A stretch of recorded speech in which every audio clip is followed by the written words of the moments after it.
Welcome into the pre-show before the free show. Welcome into your Dallas Cowboys post-game show. Welcome into your North Texas Mean Green post-game show. Okay, this is actually rude at this point. Welcome into your Missouri Tigers post-game show. Man, they almost had it. Man, Let me tell you something. Had it. That's a good team. Mizzou? Yeah. They're a quarterback short. I think Purbue's I don't like him. I also think their coach short, but that's just me. They had a chance. My brother-in-law sold his ticket for a pretty penny.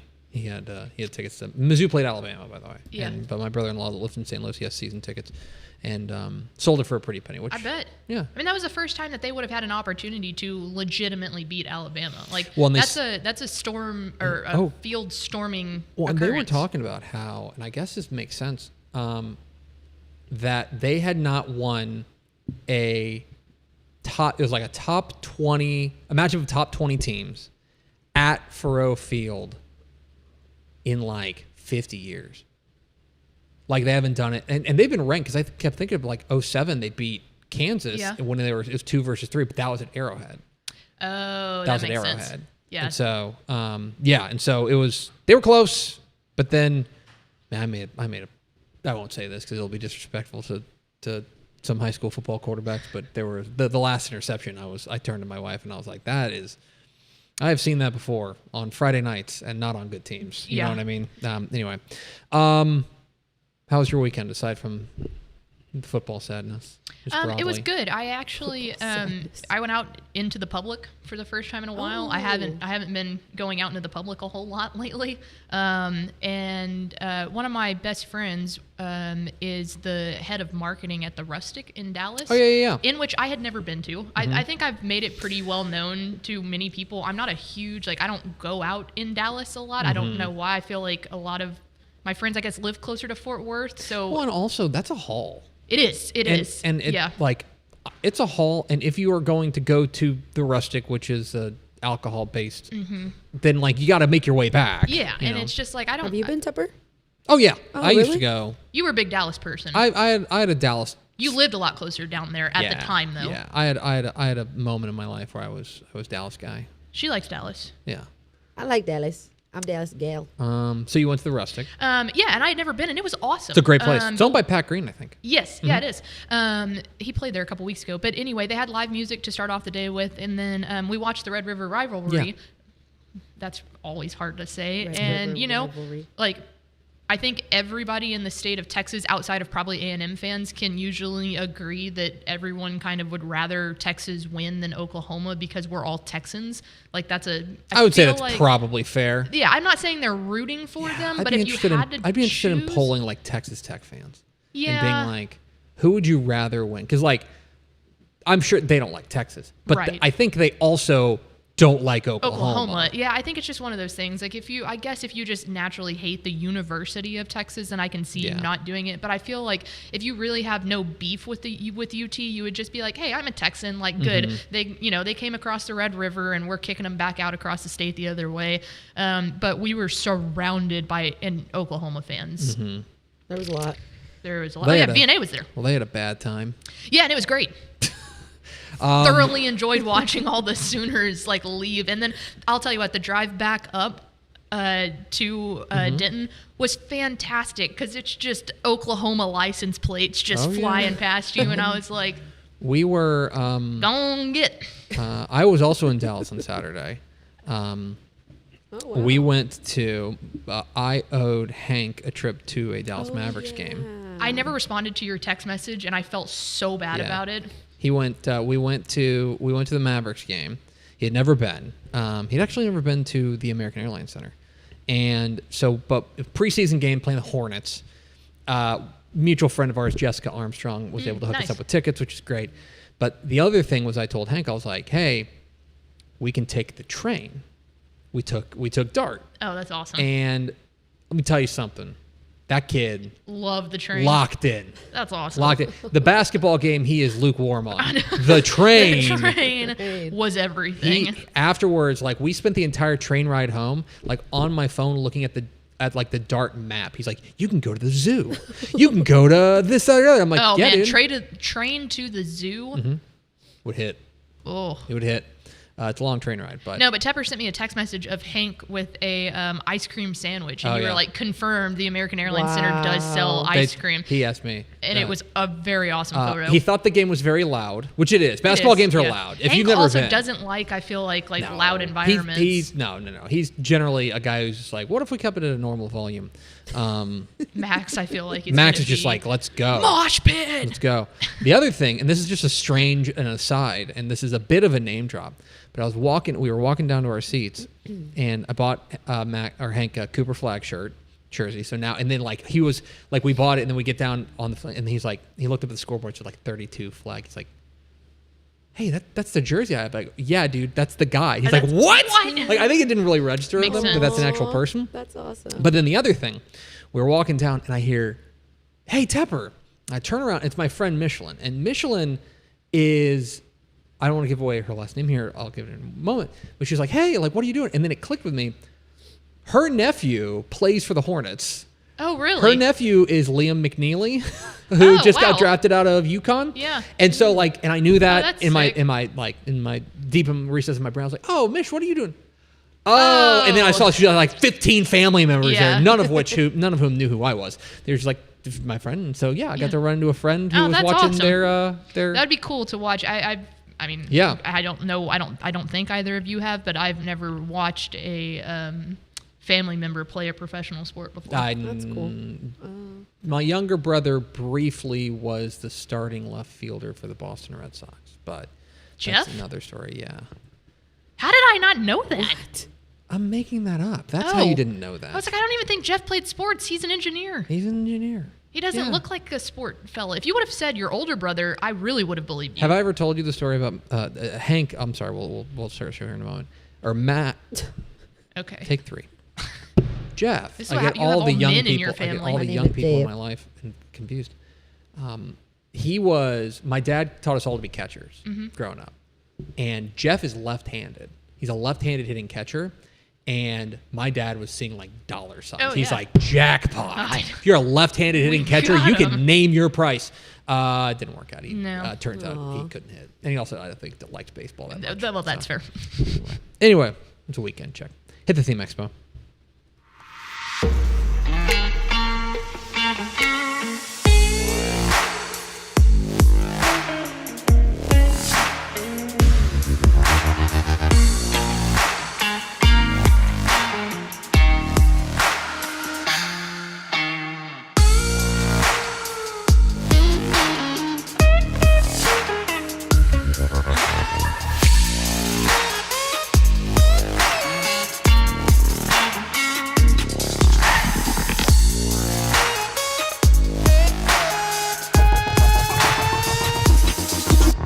Yes, yo!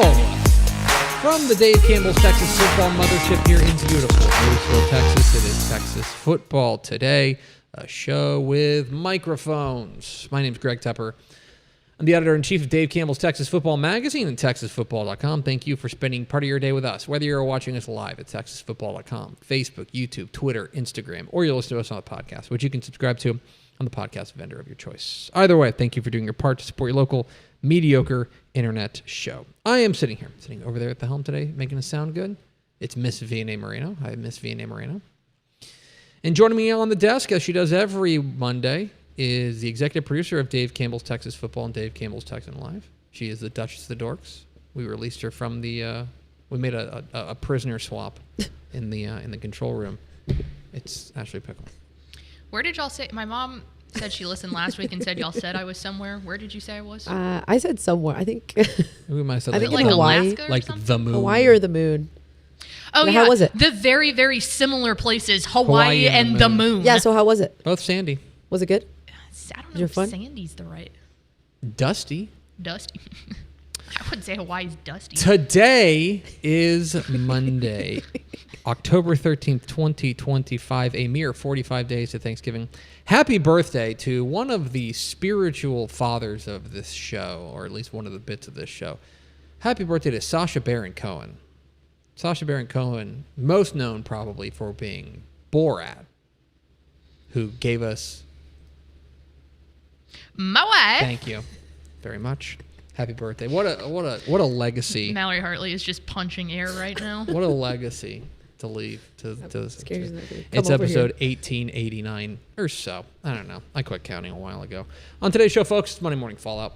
We are overreacting to the football weekend. A ton to overreact to after another insane week of Texas high school football.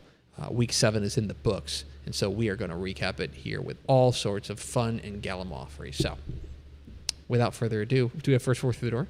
Oh, yes, we do. We have Terry Crawford, jersey Coach number Terry 69, Paul Roberts, and Smiglodion. Is that how you say it? I don't know. Nailed it.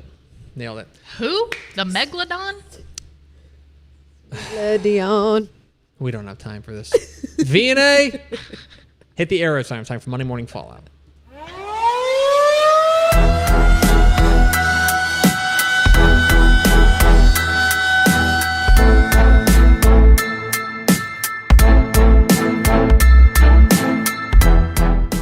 It's Monday Morning Fallout, where we overreact to the football weekend. And what good is football if there's no overreaction to it?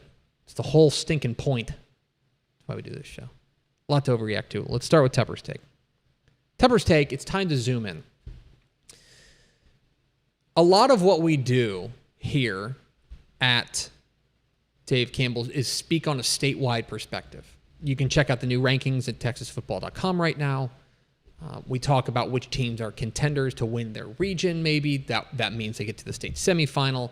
Which teams are most likely to get to the state championship games. Big picture stuff. That's largely what we do is we take the big picture and try to synthesize a state's worth of information into easily digestible bits. Okay? But now, as we exit week 7 of the Texas high school football season and we enter week 8, right? The final month of the Texas high school football regular season, the final 4 weeks. It's time to zoom in, at least for a moment. And here's what I mean. The broader scope and the state rankings, please go click on them. Please go consume them. However, largely, this is the time where they take a bit of a backseat. And that big picture isn't as important as the small picture. This is when you focus on the small things. Specifically, winning your district. Specifically, if you're in 6A, getting that top seed in your division, getting your top seed in your district, making the playoffs altogether. And so while there were some big high-profile games across the state of Texas that we had our eye on, and results worth celebrating, it's also important to recognize why we are celebrating them. For example, one of the biggest games of the week came on, in fact, my number one game of the week, on the top 10 games of the week last Thursday, was C.E. King taking on Atascocita. No, Summer Creek. C.E. King taking on Summer Creek. C.E. King gets a really remarkable win. Here's the thing.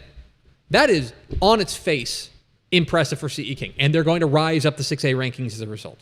Very good for the Panthers. The reason that it's good, though, and the reason is when you zoom in and you say, okay, that now sets them up not just in a position to potentially win District 23 6A, but also it has set them up decidedly in the driver's seat to take the number 1 seed out of Division 2. That's the big picture there. Munster comes back and beats Lindsay in the Kraut Bowl. We talk about the rivalry. We talk about what it does for 2 state-ranked teams going at it.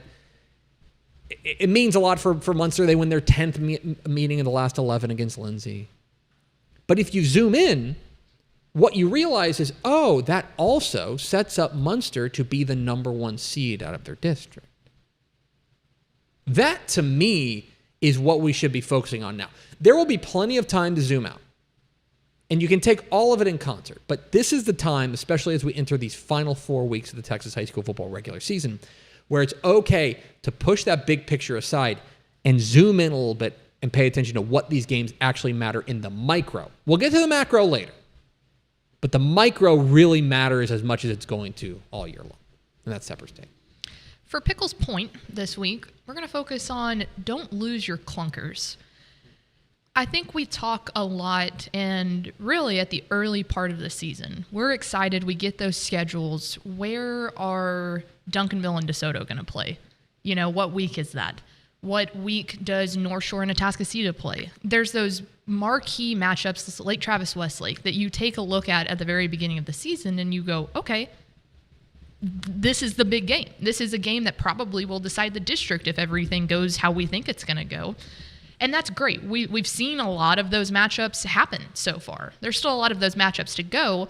But the biggest thing at this time of the year that always gives me a little bit of like, hey, I know it looks like some of these games might be a blowout, but keep your eye on them. Let's make sure things are going according to plan. I feel like at this point, you've either already played the biggest rival in your district, and maybe you're feeling really, really good, and you think, hey, it should be business as usual from here on out. We should go on. We should win district, and then we'll start focusing on the playoffs. But that doesn't mean that there aren't 3 or 4 games of the season left to play. Or you might be in the situation where you haven't played the biggest contender in your district, and you're looking at it going, hey, we need to, we're going to buzz through these next couple weeks, and then in week 10, here's the big test. Don't ever get caught not taking it week by week here, because the biggest thing that can happen is you can have someone that can absolutely sneak up on you, and you can throw everything away right then and there. I think that Duncanville's a pretty good thing if they've gotten through. They took a loss to Waxahachie, but then they went and they finished what they needed to against DeSoto. Now, all due respect to every other team in that district, it should be easier than some of the other teams that they've played. But if you get caught going, okay, well, Waxahachie was a loss, but we went and finished against DeSoto, well, someone can kind of get you. I think C.E. King is another one of those. You get through Atascocita. You get through Summer Creek. Now you're looking ahead, and on Halloween, you're going, okay, we've got Galena Park North Shore, but in the meantime, you've still got Humble and Humble Kingwood. Now, I think C.E. King is better than those two programs, but don't get caught looking towards that North Shore game. So go out there and win your clunkers. Win the games that you're supposed to win, and don't get caught either looking back or looking forward. That's Pickle's point. The game of the week, it was Rockwall Heath 56, North Forney 55 in overtime, in one of the better games of the year. So this game was about as wild and woolly as it gets. So let's just start with this. These two teams combined for 1,124 yards of offense. 1,100 yards of offense between these two. Also consider that the score at the half was Rockwall Heath 42, North Forney 21. There were 3 scores, 3 touchdowns at the half. But Legend Bay for North Forney roared them back to tie the game up. North Forney actually had a potential game-winning field goal at the end of this that ended up sailing wide. So then we get into overtime. First play of overtime, Corday Woodard runs a 25-yard touchdown to give North Forney the lead. And Heath blocks the extra point, which turns out to be really important. But hold on, because so Rockwall Heath down a score, faces 4th and goal at the 12. 4th and goal for the ball game. Prosper Neal throws a touchdown pass to Carter Zom, and they kick the extra point and win it. Jeez. In an absolutely ludicrous back and forth game where North Forney loses their first game of the year. Rockwall Heath storms, holds off a crazy comeback from Legend Bay and Company. A remarkable ball game. One of the games of the year. Certainly the game of the week. Rockwall Heath 56, North Forney 55 in overtime. That's like the most textbook Rockwall Heath game of all time. It's very cut the brakes. Like everybody else, it would be like, man, that was an insane game. Like if you were to tell me that like Hawley did that, it would be like, what? You know? Well, and that's what's funny is that, so it's Rockwall-hyphen-Heath. People don't know this. If you zoom in and you look inside the hyphen, just pure caffeine. That's all it is. Yeah, it's just straight up adrenaline. And nothing but adrenaline in that hyphen. All right, we go to our play of the week. And I mean this wholeheartedly. This might be up for catch of the year. This is the early front runner for catch of the year. We go to District 11, 6A, Duncanville and DeSoto, the game we all had our eyes on. And DeSoto's whole game plan all year has been give the ball to Sherrod Baker in whatever way that you can. Well, they found a way to do it. Here's our play of the week. Receivers, your top playmakers, go out and make a play. Maybe not on this one. You could do something toward the sideline, shorten that field just a little bit. Howell drops back to throw, looking across the middle. Well, he's going to take a shot down the middle of the field. Is that a one-handed catch? Wow, what a grab. Wow. Baker pulls it inside the 10-yard line. Not bad for a running back. I mean, there's so much there. Not only one is he's so fast. He's very fast. He had the Jets going full on. You have two defenders, one basically touching him, the other one coming, and he can definitely see that, to starfish out sideways and pull that in and hold it. I mean, our Slack blew up. Everyone went, grab the clip. That was an insane, that's a Sunday catch. Yeah. Like to go horizontal and to haul that in like that is spectacular. And the contact from the defenders was immediate. Yeah. Like really good. They played good defense on that. That was just unbelievable. Yeah, it was. I think right now it's a catch of the year. That's my hottest take. But remarkable win. Now it's time for our coach of the week. Our coach of the week is former UTSA quarterback turned Rockport Fulton head coach Eric Souza, who this past week pulled off one of the real stunners of the week as they take on Cuero, previously unbeaten Cuero, and come away with a 56-55 victory over the previously unbeaten Gobblers. This was a team that I believe entered the year. I can get this for you. I believe that they were 3-3 entering the game. No, they're 4. They're now 4-3 on the year. They were 3-3 entering the game. Big underdogs in this ball game. Big underdogs. In fact, the Dave Campbell's Tech Football computer had them as 14-point dogs, even at home. But 57-56, Eric Souza gets what I think can pretty comfortably be called the biggest win of his young coaching career, as they stun Cuero 57-56. The coach of the week, absolutely, is Rockport Fulton's Eric Souza. Coming up here after the break, we've got plenty more, including the dude of the week, the Matt Stepp, he got that dog and player of the week. In case you missed it, and much more, if you stick with us.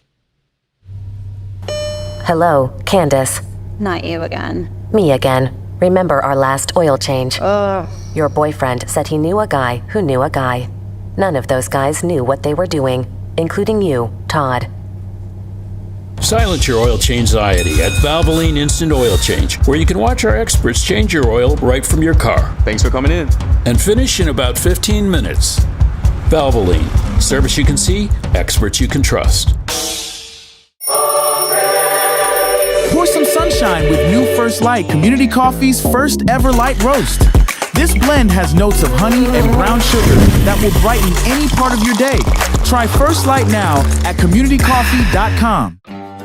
Friday night football is here, and Hometown is trusted by thousands of schools across the nation to make game days effortless. Sell tickets online, easily scan them at the gate, track sales in real time, and keep your community connected with a free athletic website. Make every game a Hometown game. Visit hometown.com to learn more. Thanks for the hay, Pete. Don't mention it. Guess I'll be hoofing it into town. Well, be careful on the road. So you're telling me to steer clear of those big oil trucks? Right, and don't speed or text while you're driving. Of course not. It's already utter madness out there. Never heard that one before. Adios, muchacha. I love Pete, but he can really butcher a joke. A quarter of all road fatalities in Texas happen in energy zones. Be safe, drive smart. Every legend starts with a vision.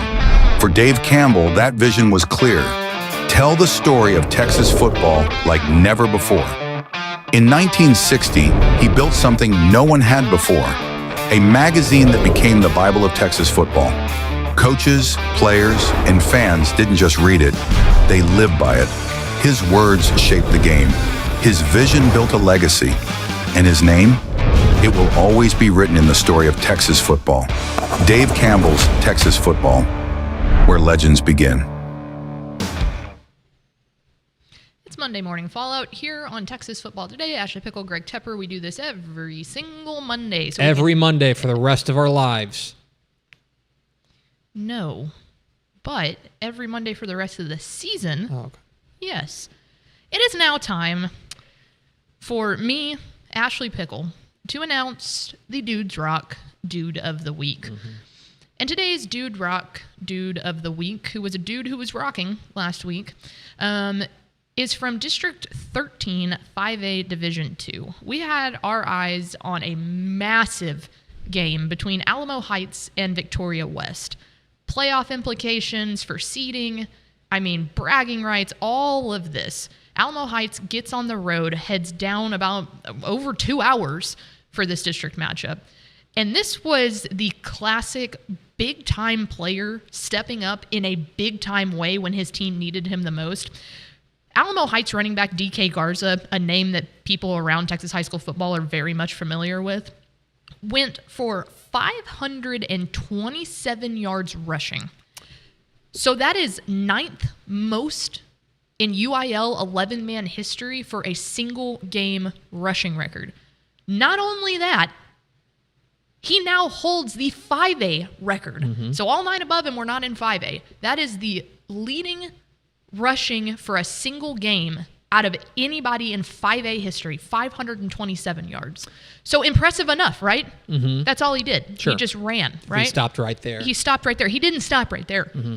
Narrator, he in fact did not stop right there. He also had 85 yards receiving and 6 total touchdowns. Yeah. So he sets a record. He sets an all-time record in 2 different categories and then also tacks on 6 touchdowns and 85 yards receiving. Yeah, I don't have any I don't know if he touched a ball on special teams or anything like that, Mm-hmm. but if he stopped right there, he had 612 yards from scrimmage. That's insane. And again, it's one thing to do that. It's another thing to do it against in probably the biggest game mm-hmm. that you'll play in district this year. Yeah, against an unbeaten team in a hostile environment. On the road, massive road trip. Insane. DK Garza, the Dudes Rock Dude of the Week. And there's nobody I trust more to identify dudes who rock. Dudes do be rocking. It's now time for the NFL Minute. Of course, we keep our tabs on what's going on in the National Football League. Tough week for the Cowboys. But one person who's always paying attention to the NFL and making sure we stay up to date on all the inside knowledge is our chief NFL correspondent, our chief NFL insider, my mom.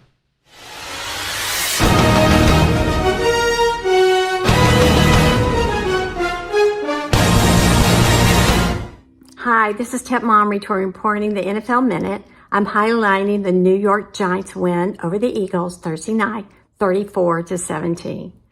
These 4 guys all played Texas high school football. They are starter cornerback Paulson Adbo. He went to Mansfield High School. Starting punt and kickoff return guy, Gunnar Oswinski. He went to Alvin High School. Starting defensive end, Roy Robinson Harris, who went to South Grand Prairie and UTEP. And finally, starting center, Austin Slotman, who was the center for the 2014 Brenham Cubs 2014 state champions. He went on to TCU. He was an undrafted free agent. He got picked up by the Broncos, and he's been playing NFL football ever since. That's it for this week. Have a good one. Thanks, Mom. You just the thing about the NFL Minute is just I feel so I feel like I can go to the water cooler and really have really keep up with the boys. Yeah, you know absolutely. I mean? It's everything you need to know. I love it. When so some man starts questioning me about how much I know football, Sure. I'm like, sit down. Yeah, exactly right. And then when some woman starts questioning me about how much I know football. Yeah.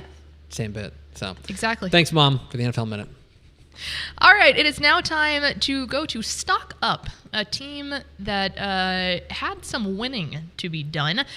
We go to Fort Worth Carter Riverside. They increased their win total to 2 on the year, so they're 2-5, and you might be going, okay. Well, with this, and why it's so big, is that they beat Fort Worth Southwest 42-36 last week. And here's why that's so important. That puts them at a really, really decent chance to make the playoffs in out of District 5 4A Division 1 for the first time since 1995. VNA, were you born in 1995? I was not. I was born in 2000. That's devastating. I was also not born in 1995. Also devastating. But a massive, massive, massive credit to first-year head coach David Lara. He has done incredible things for this program, and now they've got 3 games left: Eastern Hills, Diamonds Hills, Jarvis, and Western Hills. If they can at least get, I believe, one of those, then they probably should be able to punch in for that 4th spot in the district. That was a real turn game for them. If they won that game, they were going to be in the mix, and they are decidedly in the mix. That's a nice little upset. Yeah. Oh, absolutely. So, yeah, huge shout out to first-year head coach David Lara and what he's doing there. Also, their running back, DeAndre Fields, he's averaging 158 yards on the ground per game. That'll play. He should get some credit for that, too. That'll play. It's big, big doings there on Carter Riverside. Stock down. Talk about the bold gold, the Post Antelopes, who this past week suffered a bit of a head-scratching 34-20 loss to New Deal. There's a couple of things that have me concerned here. One, this is now their 2nd consecutive loss. They lost their non-district finale a couple weeks ago at Farwell. It's a good Farwell team, but they lost it. They're also coming off an open date, which is concerning that they would come out flat like that. Here's the other thing about it, okay? They still have New Home on the schedule. New Home's 5-1. They still have Abernathy, who's always very dangerous, on the schedule. Next week they play Olton. I think Olton's better than their 3-3 record indicates. I think they're going to make the playoffs, but here's the thing. Again, kind of going with the theme of zooming out, or zooming in, rather. They will be matched up in by district with District 1-2A Division 1. Okay, right now, take a look at 1-2A Division 1. Panhandle and Stinnett West Texas meet this week in a huge matchup. It's probably going to be 1-2. After that, Spearman APAD. I would just say this. Right now, Post, this really hurts their opportunity to grab that number 1 seed. And going up against District 1-2A Division 1 in by district play, this is, for me, an opportunity lost, and the schedule and the road through the playoffs got tougher because of this. So for Post, especially the way it's been going, their offense has been a little bit fits and starts past couple of weeks. I'm a little concerned about the bowl goal to Post. In case you missed it of the week, so Southlake goes out last week and they beat Hazlitt Eaton 66-7. Yeah, they'll do that. They will do that to you. They've been doing that to a lot of people this year. Now, they made history with this game, and it might not be in the way that you think. It's because Riley Dodge now, with that record, grabbed his 100th win. That also means that his head coaching record is 109. 100-9. Yes. Yes. 100 wins, 9 losses. And 2 of those are losses in a state championship? Mm-hmm. Well, the reason that's extra significant is because now he becomes the best record of a 100-win coach in UIL history. He surpassed Gary Joseph, the still going current head coach of the Katy Tigers, who, when he got to his 100th win, he had 100 wins and 10 losses. So Riley Dodge becomes the quickest coach, or the best coach, to get to 100 with a record of 100 wins and 9 losses. That's incredible. Pretty good. Especially with 2 of them being state championships. Yes. That's incredible. I would say pretty darn good. And I would say a handful of those are also, obviously, to get to 100 wins that quickly, a lot of those are like semifinals or regional. Yeah, exactly. Like you're proper. We could go back and do that exact math, but I would say there hasn't been many losses earlier than regional semis. You're exactly right. It's now time for the most prestigious award in Texas high school football. That's right. It's the Matt Stepp. He got that dog in him, Player of the Week.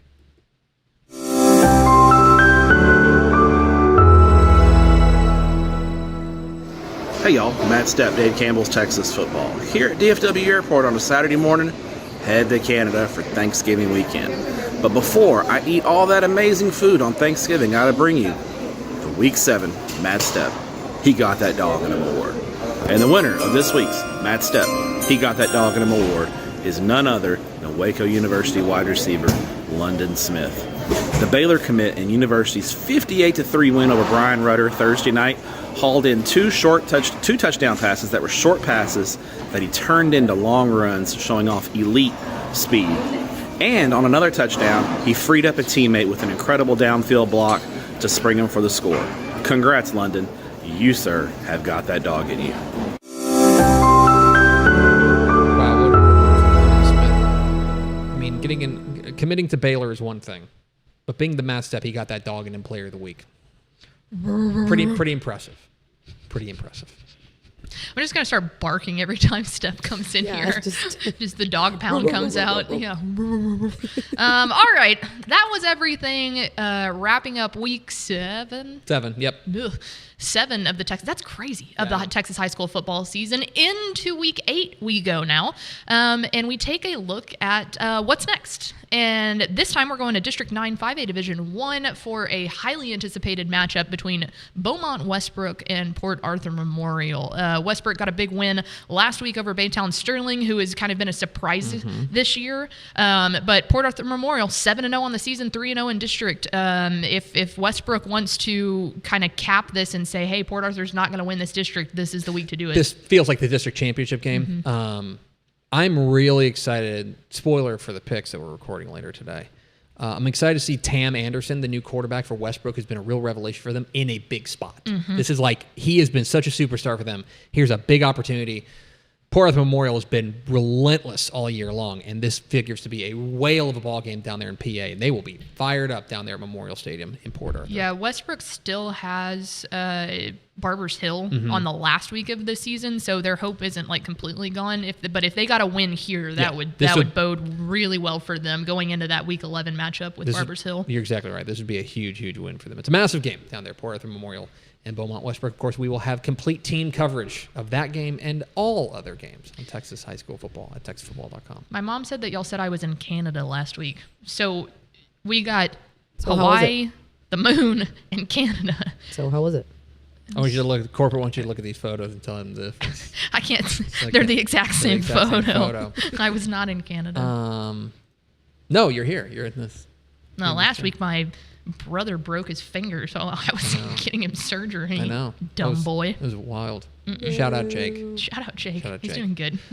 That is going to do it for us. It's going to round out Monday Morning Fallout. We so appreciate you spending part of your day with us. Follow us on Twitter at DCTF. Like us on Facebook. Facebook.com/Dave Campbell's. Follow us on Instagram. Instagram.com/Dave Campbell's. And of course, see us at TexasFootball.com. For VNA Moreno and Ashley Pickle, I'm Greg Tepper. We will see you Thursday on Texas Football Today.